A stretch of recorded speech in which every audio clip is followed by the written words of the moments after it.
ओडिशार मुख्यमंत्री नवीन पट्टनायक आह्वान क्रमे कोविड योद्धा मानक संपूर्ण सहयोग और सम्मान देवा उद्देश्य आज सन्धार नवरंगपुर जिलापाल कार्यालय सामाजिक दूरता रक्षा करी 1 मिनिट नीरव प्रार्थना करा जायछि।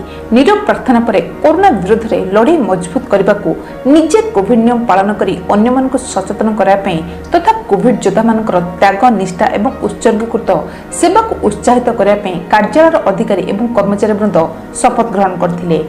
सभारे नवरंगपुर विधायक सदाशिव प्रधान, डाबगां विधायक मनोहर अंधारी, झरीगां विधायक प्रकाश चंद्र माझी, नवरंगपुर जिलापाल डॉक्टर अजित कुमार मिश्र, अतिरिक्त जिलापाल निमांचरण सुतार, अतिरिक्त जिलापाल Subhashish Mansingh, deputy collector Nirmal Nayak, Anamika Pandey, assistant collector Pushpanjali Dandphod, Gudra Hembram, DIO Biswaranjan Bhukta सहित जिला कार्यालय समस्त सरकारी कर्मचारी उपस्थित रही। Nabarangpur Durga Prasad Mallik report, Odisha mobile TV.